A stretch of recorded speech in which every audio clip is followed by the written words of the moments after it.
Yeah, so so for this project, I specifically looked at impact of climate change on gender-based violence. Before that, I'll introduce myself. My name is Shreya Raman, and I'm an independent journalist based in Mumbai, India. And so this is something that I have been wanting to write and report on gendered impacts of climate change for nearly 3 years now. But yeah, this is a project that's yeah I've been sorry. So I'll start right away. So first of all, we've known for a while now that climate change is exacerbating existing inequalities, and the impacts are not felt by everyone at the same in the same way. And even within women, there are multiple factors like caste, class, geography that affect the kind of impacts women face, and that is what I have been trying to focus on. And specifically looking at India, data from Notre Dame Global Adaptation Initiative shows how India ranks 51st when it comes to climate vulnerability. That's quite a high rank, but it also ranks quite low for readiness. And this coupled uh, creates higher vulnerability for uh, communities that are marginalized. And so for this specific report, I looked at a specific kind of vulnerability, which is gender-based violence, and how extreme weather events like floods create situations that can exacerbate gender-based violence. So specifically focusing on this has been my primary data source and primary data project, where I looked at annual releases that the Bihar State Disaster Management Authority releases. So Bihar is a North Indian state, which is one of the most flood-prone states of India. And nearly every year, huge areas of the state go underwater because of the floods. And so I have looked at this space specifically for this project. And so my Tableau dashboard looks at a few indicators, which includes deaths, the crop damage, houses damaged, the number of people who are on roads, railways, and because of the displacement, and how many villages are surrounded with water every year. So I specifically chose these indicators because in some ways or the other, it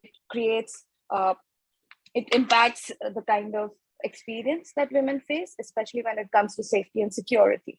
So I looked at data from 2008 till 2019, which was the latest available.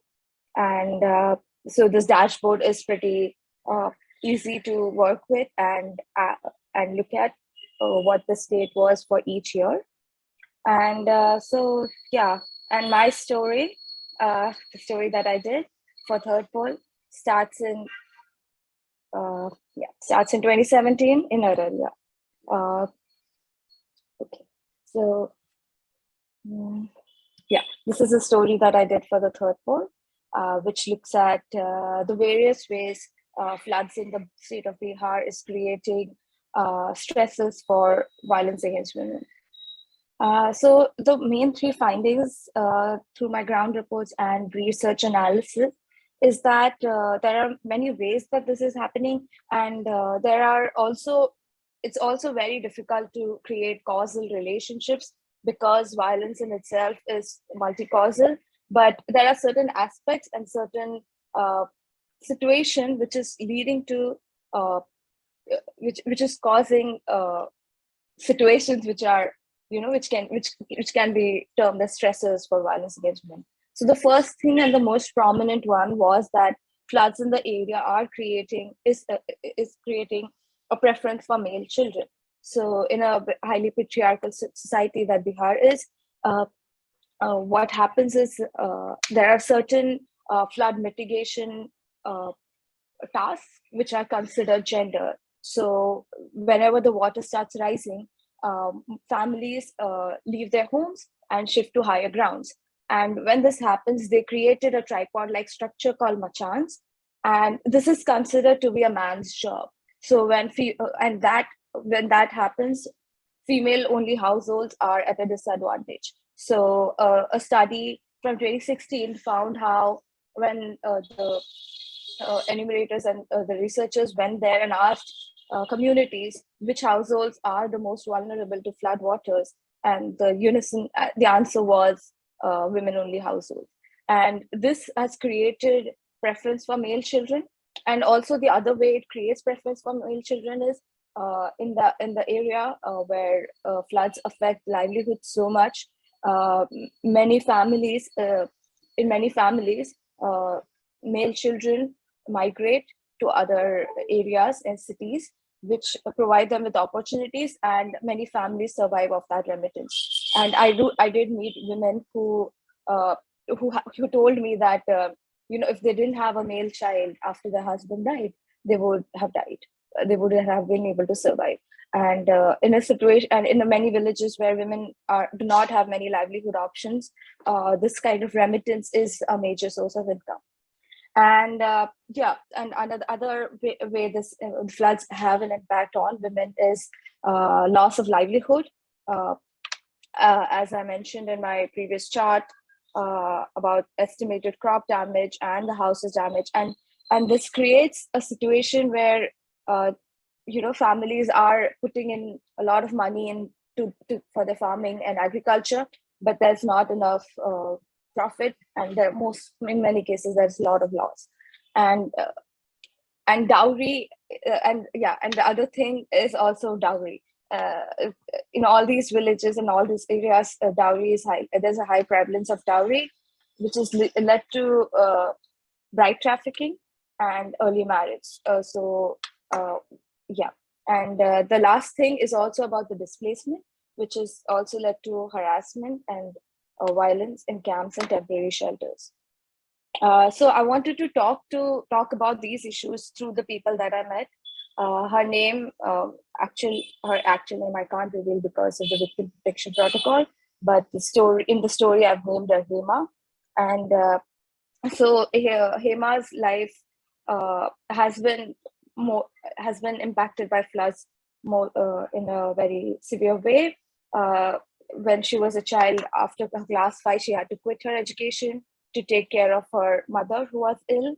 And when in 2017, when Bihar had one of the worst floods in a decade, a man approached Hema's mother and asked her and offered them 5,000 rupees in exchange for marrying her.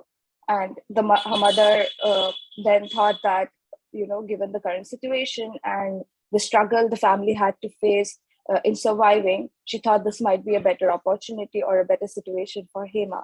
But within a month, her husband took her to another state where she had to face a lot of domestic violence, and somehow she managed to escape. And this is the story of many girls in Bihar right now. And activists told me that, especially after floods, cases of bride trafficking where people approach poor families offering them money to marry their daughters has increased, and this is creating this does lead to violence. And second story about these kids. So these kids lost their father a couple of years ago in the floods, and their mother recently died due to COVID. And this is the house. This is their house, and this was completely destroyed during the floods. Currently, they are being taken care of by their grandmothers, but they are old and they're not able to provide for these children. But and these are the kind of families that are specifically vulnerable to trafficking and bride trafficking, like I said. And this is Lalita. Lalita has 5 daughters, and she mentions that how every year when the flood comes, basic food and basic basic needs, and how they have to move to the highway nearby and create temporary settlements there. But she says that whenever that happens, and the weeks and months that they live there, she never sleeps at night because she doesn't know what will happen to her daughters. And like I mentioned, not every community and not every woman within a community faces impacts of floods and climate change in the same way. So this is actually a road, and I don't know if you can see, but at the edge there's a settlement. That's the settlement of specific people from a specific tribe called Santhal tribes, and this is the road to their settlements. And this I went in November, which is months and months after floods, but still it was inundated and cut off from the rest of the land. And and this project specifically was very challenging because the kind of data that we have is there's not enough data to make these kind of to address these kind of issues and these kind of challenges that comes with climate change. And also the data that is available definitely does not look at the gendered impacts of climate change.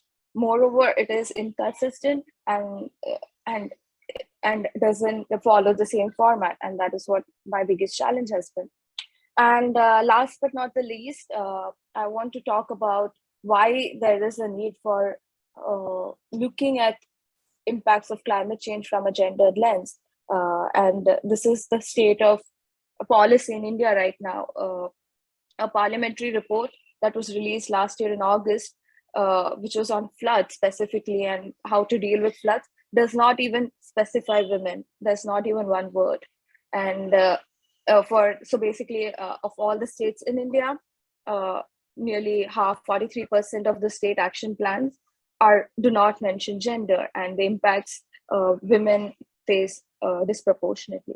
And last, linking back to Surbhi's and my story about how there is low participation of women and Indian delegates at COP, and how all of this is creating a scenario where these issues go unnoticed.